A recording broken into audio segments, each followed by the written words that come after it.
പ്രിയ സ്നേഹിതരെ, ലോകം ഇന്ന് ലഹരി പദാർത്ഥങ്ങൾക്ക് അടിമപ്പെടുകയാണ്.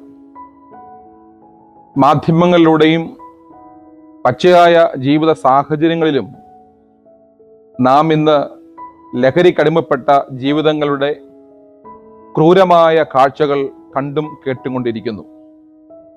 ബന്ധങ്ങളോ സ്വന്തങ്ങളോ ഒന്നും വിലയില്ലാത്ത ഒരു ജീവിത സാഹചര്യം. ഇവിടെയാണ് പരിശുദ്ധ മലങ്കര ഓർത്തഡോക്സ് സുറിയാനി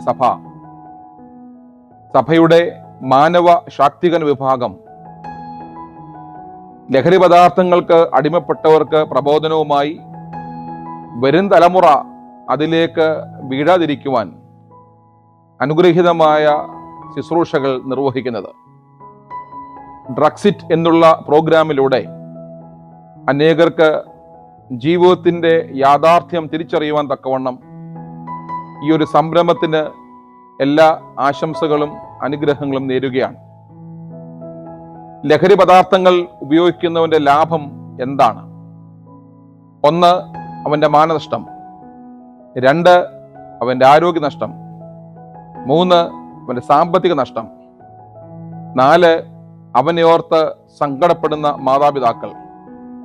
5, അവനെ ഓർത്ത് തോരാതെ കരയുന്ന ജീവിത പങ്കാളി. 6, അപമാന ഭാരം കൊണ്ട് തലകുനിക്കുന്ന തലമുറ മക്കൾ.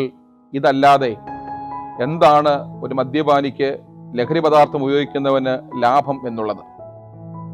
വിശുദ്ധ മത്തായി സുവിശേഷം 3-ാം അധ്യായത്തിൽ സൂചിപ്പിക്കുന്ന പോലെ, ഇതാ വൃക്ഷത്തിന് ചുവടുകൾക്ക് കോടാലി വച്ചിരിക്കുന്നു, ഫലം കായ്ക്കാത്ത വൃക്ഷം വെട്ടിക്കളയും. നമ്മുടെ ശരീരമാകുന്ന ഈ പള്ളി വിശുദ്ധിയോടെ സൂക്ഷിക്കുവാൻ നമുക്ക് ഉത്തരവാദിത്വമില്ലേ? സൂക്ഷിപ്പാൻ തക്കവണ്ണം നമുക്കിടയാവണം. ലഹരിയോട് വിട പറയുവാൻ ഈ പരിപാടികളും നമ്മുടെ പ്രബോധനങ്ങളും ഒക്കെ ഇടയാവട്ടെ എന്ന് പ്രാർത്ഥനാപൂർവ്വം ആശംസിച്ചുകൊണ്ട് നല്ല ഒരു തലമുറയെ വാർത്തെടുക്കുവാൻ ദൈവം സഹായിക്കട്ടെ എന്ന പ്രാർത്ഥനയോടെ നന്ദി, നമസ്കാരം.